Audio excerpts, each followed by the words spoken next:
ನಿಮ್ಮ ಹಳೆಯ ಚಿನ್ನದ ಒಡವೆನ ಅಧಿಕ ಬೆಲೆಗೆ ಮಾರಬೇಕೆ? ಆಟಿಕಾಗೆ ಕಾಲ್ ಮಾಡಿ 8880 ಅಟ್ಟಿಕಾ ಗೋಲ್ಡ್ ಕಂಪನಿ. ರಾಜ್ಯ ಕಾಂಗ್ರೆಸ್ ನಾಯಕರ ಕುರ್ಚಿ ಕದನಕ್ಕೆ ರಣರೋಚಕ ಕ್ಲೈಮ್ಯಾಕ್ಸ್ ಸಿಗ್ತಾ ಇದೆ.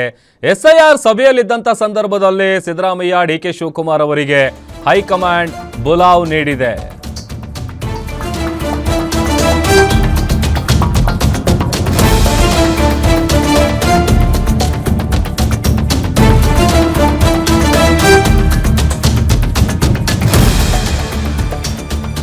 ಕಾಂಗ್ರೆಸ್ ನಾಯಕರ ಕುರ್ಚಿ ಕದನಕ್ಕೆ ರಣರೋಚಕ ಕ್ಲೈಮ್ಯಾಕ್ಸ್. ಎಸ್ಐಆರ್ ಸಭೆಯಲ್ಲಿದ್ದಾಗಲೇ ಸಿದ್ದು ಡಿಕೆಶಿಗೆ ಹೈಕಮಾಂಡ್ ಬುಲಾವ್ ನೀಡಿದೆ. ಕೊನೆಗೂ ಹೈಕಮಾಂಡ್ನಿಂದ ಬಂದೇ ಬಿಡ್ತು ಮಹತ್ವದ ಸಂದೇಶ.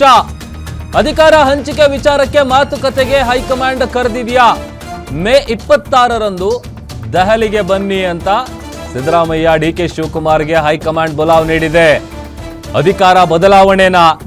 ಡಿಕೆ ಶಿವಕುಮಾರ್ ಅವರಿಗೆ ಸಿಎಂ ಪಟ್ಟ ಸಿಗೋದು ಗ್ಯಾರಂಟಿನಾ? ಹಾಗಾದ್ರೆ ಮಂಗಳವಾರ ಪವರ್ ಶೇರಿಂಗ್ ಗೊಂದಲಕ್ಕೆ ಮಂಗಳ ಹಾಡ್ತಾರ ಹೈಕಮಾಂಡ್ ವರಿಷ್ಠರು? ಅಥವಾ ಸಂಪುಟ ಪುನರ್ರಚನೆ ಆಗತ್ತಾ? ಪವರ್ ಶೇರಿಂಗ್ ವಿಚಾರಕ್ಕೆ ಸಂಬಂಧಪಟ್ಟಂತೆ ಮಹತ್ವದ ನಿರ್ಧಾರ ಏನಾದರೂ ತೆಗೆದುಕೊಳ್ತಾರಾ ಅಂತ ಸಾಕಷ್ಟು ಕುತೂಹಲ ಮೂಡಿಸ್ತಾ ಇದೆ. ಸಿದ್ದರಾಮಯ್ಯ ಡಿಕೆ ಶಿವಕುಮಾರ್ ಅವರಿಗೆ ಹೈಕಮಾಂಡ್ ಬುಲಾವ್ ಕೊಟ್ಟಿರೋದು ಕಾರಣ ಪದೇ ಪದೇ ನಾಯಕತ್ವ ಬದಲಾವಣೆಯ ವಿಚಾರ ಮುನ್ನೆಲೆಗೆ ಬಂದಂತ ಸಂದರ್ಭದಲ್ಲಿ ಹೈಕಮಾಂಡ್ ಇದ್ರ ಬಗ್ಗೆ ಡಿಸೈಡ್ ಮಾಡುತ್ತೆ. ಹೈಕಮಾಂಡ್ ಹೇಳುತ್ತೆ, ಹೈಕಮಾಂಡ್ ಕರೆಯುತ್ತೆ, ನಾವು ಹೋಗ್ತೀವಿ, ನಮಗಿನ್ನೂ ಕರೆದಿಲ್ಲ ಅಂತ ಪದೇ ಪದೇ ಹೇಳಿಕೆಗಳನ್ನು ಕೊಡ್ತಾ ಇದ್ರು ಅತ್ತ ಮುಖ್ಯಮಂತ್ರಿಗಳು ಇತ್ತ ಉಪಮುಖ್ಯಮಂತ್ರಿಗಳು. ಈಗ ಕೊನೆಗೂ ಹೈಕಮಾಂಡ್ ಬುಲಾವನ್ನ ನೀಡಿದೆ. ಯಾವ ಕಾರಣಕ್ಕೆ ಹೈಕಮಾಂಡ್ ಕರೆದಿರೋದು ಸಾಕಷ್ಟು ಕುತೂಹಲ ಮೂಡಿಸ್ತಾ ಇದೆ.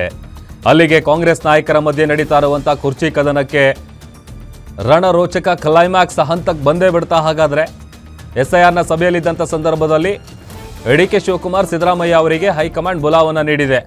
ಅಧಿಕಾರ ಹಂಚಿಕೆ ವಿಚಾರಕ್ಕೆ ಮಾತುಕತೆ ಮಾಡೋದಕ್ಕೇನಾದರೂ ಕರೆದಿದೆಯಾ ಹೈಕಮಾಂಡ್? ಮೇ 26ನೇ ತಾರೀಕು ಡೆಲ್ಲಿಗೆ ಬನ್ನಿ ಅಂತೇಳಿ ಇಬ್ಬರಿಗೂ ಕೂಡ ಇನ್ವೈಟ್ ಮಾಡಿದ್ದಾರೆ. ಸೊ ಅಲ್ಲಿಗೆ ಅಧಿಕಾರ ಬದಲಾವಣೆ ಆಗತ್ತಾ? ಡಿಕೆ ಶಿವಕುಮಾರ್ ಅವರ ಕನಸು ನನ್ಸಾಗತ್ತಾ? ಯಾರಿಗೆ ಶುಭ ಮಂಗಳ ಹಾಗಾದ್ರೆ ಅನ್ನುವಂಥ ಪ್ರಶ್ನೆ ಹುಟ್ಕೊಳ್ತಾ ಇದೆ.